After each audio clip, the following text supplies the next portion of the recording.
آج کی دنیا نا بہت تیزی سے بدل رہی ہے اور اس بدلتی ہوئی دنیا میں ہمارے نوجوانوں کو خاص طور پر ہندوستان جیسے معاشرے میں بہت سے نئے اور پیچیدہ راستوں کا سامنا ہے۔ ایک طرف تو بے شمار مواقع ہیں، لیکن دوسری طرف ایسے چیلنجز بھی ہیں جو پہلے کبھی نہیں تھے۔ تو آئیے سید حسیب الرحمان کے تجزیے کی روشنی میں اس موضوع کو ذرا گہرائی سے سمجھتے ہیں کہ ہم اپنی نئی نسل کی بہتر رہنمائی آخر کیسے کر سکتے ہیں۔ تو سب سے پہلا سوال یہی ذہن میں آتا ہے کہ آج کا نوجوان جن جنگوں کا سامنا کر رہا ہے وہ ہیں کیسی؟ یہ وہ لڑائیاں نہیں ہیں جو کھلے میدانوں میں لڑی جاتی ہیں، نہیں، یہ وہ نادیدہ جنگیں ہیں جو ان کے ذہنوں میں، ان کے دلوں میں اور ان کی اپنی شناخت کو لے کر لڑی جا رہی ہیں۔ اچھا، تو اس موضوع کو ہم سمجھیں گے کیسے؟ سب سے پہلے تو ہم آج کے انوکھے چیلنجز پر نظر ڈالیں گے، پھر نوجوانوں کے اندر جو نفسیاتی دباؤ چل رہا ہے اسے سمجھیں گے، اس کے بعد دیکھیں گے کہ ہماری روایتی رہنمائی اس میں کیسے ایک سہارا بن سکتی ہے، اور آخر میں ان سب باتوں کو ملا کر ایک مضبوط مستقبل کے لیے ایک عملی منصوبہ دیکھیں گے۔ چلیں تو شروع کرتے ہیں۔ سب سے پہلی اور سب سے ضروری بات یہ سمجھنا ہے کہ آج کے جو خطرات ہیں نا، ان کی قسم ہی بدل گئی ہے۔ یہ وہ چیلنجز بالکل نہیں ہیں جن کا سامنا پچھلی نسلوں نے کیا تھا۔ دیکھیں، پہلے زمانے میں خطرات زیادہ تر نظر آنے والے اور جسمانی ہوتے تھے، لیکن آج انٹرنیٹ، سوشل میڈیا اور معلومات کے اس طوفان نے ایک بالکل نیا محراج کھول دیا ہے۔ اب خطرات ڈیجیٹل ہیں، نفسیاتی ہیں اور ان کے اثرات سماجی سطح پر بہت گہرے ہیں۔ تو یہ نئے فتنے یا آزمائشیں ہیں کیا؟ اس میں شامل ہے آن لائن گمراہی اور انتہا پسندانہ نظریات، وہ جعلی خبریں جو منٹوں میں وائرل ہو جاتی ہیں، پڑھائی اور سماجی زندگی کا شدید دباؤ، اخلاقی کمزوریاں اور شاید سب سے بڑھ کر اپنی پہچان کا بحران۔ یہ وہ چیلنجز ہیں جن سے آج کا نوجوان ہر روز گزرتا ہے۔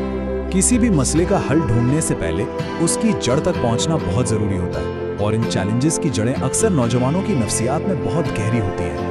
تو آئیے ذرا ان کے اندرونی دباؤ کو سمجھنے کی کوشش کرتے ہیں۔ جوانی کا دور اصل میں اپنی پہچان بنانے کا دور ہوتا ہے۔ ہر نوجوان خود سے یہ سوال پوچھتا ہے، آخر میں ہوں کون؟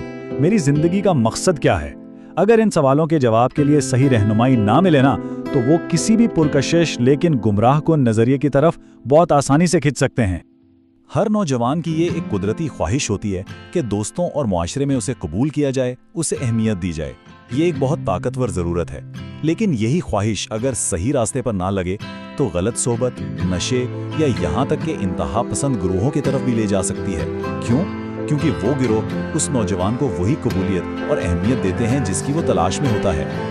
اور یہ جو فرق ہے نا، یہ بہت غور طلب ہے۔ ایک طرف تو سوشل میڈیا کی وہ چمکتی دمکتی بناوٹی دنیا ہے جہاں ہر کوئی کامیاب اور خوش نظر آتا ہے، اور دوسری طرف اس کا اصل زندگی پر اثر ہے، دوسروں سے خود کا موازنہ کرنے کا کبھی نہ ختم ہونے والا دباؤ، احساس کمتری، ذہنی تناؤ اور بھیڑ میں بھی تنہا محسوس کرنا۔ تو سوال یہ ہے کہ ان جدید چیلنجز اور نفسیاتی دباؤ کا مقابلہ آخر کیا کیسے جائے؟ اس کا جواب ہماری روایتی رہنمائی کی ان بنیادوں میں چھپا ہے جو وقت کی ہر آزمائش پر پوری اتری ہیں اور آج بھی ایک مضبوط سہارا ہیں۔ یہ 5 بنیادی ستون ہیں: مضبوط ایمان، اچھے اخلاق، اعتدال یعنی میانہ روی، اچھی صحبت اور وقت کا صحیح استعمال۔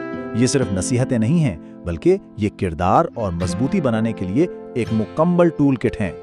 خاص طور پر صحبت کی اہمیت کا اندازہ اس حدیث سے لگایا جا سکتا ہے، آدمی اپنے دوست کے دین پر ہوتا ہے، اور یہ بات جتنی آف لائن دنیا کے لیے سچ تھی، آج کی آن لائن دنیا کے لیے شاید اس سے بھی زیادہ سچ ہے۔ ہماری صحبت ہمارے کردار اور فیصلوں پر بہت گہرا اثر ڈالتی ہے۔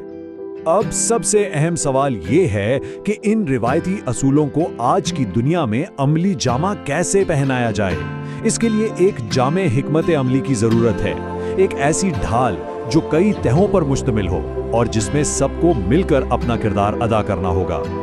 یہ 5 نکاتی ایکشن پلان اسی جامع حکمت عملی کا ایک خاکہ ہے، اور اس سے یہ بالکل صاف ہو جاتا ہے کہ ذمہ داری صرف والدین کی نہیں ہے، بلکہ یہ گھر سے لے کر تعلیمی اداروں، کمیونٹی اور آن لائن دنیا تک ہر سطح پر ایک مشترکہ ذمہ داری ہے۔ سب سے پہلا اور سب سے اہم کردار گھر کا ہے۔ گھر میں ڈانٹ اور خوف کا ماحول نہیں، بلکہ بات چیت اور اعتماد کا ماحول ہونا چاہیے، جہاں بچے اپنی ہر پریشانی آرام سے بتا سکیں۔ انٹرنیٹ اور موبائل کے استعمال کے لیے واضح اصول بنانا اور دینی تعلیم کے ساتھ ساتھ عملی زندگی کی مہارتیں سکھانا یہ بہت ضروری ہے۔ اسکول اور کالج ایک طرح سے دوسرا گھر ہوتے ہیں۔ یہاں نفسیاتی مدد کے لیے کاؤنسلنگ کا نظام لازمی ہونا چاہیے،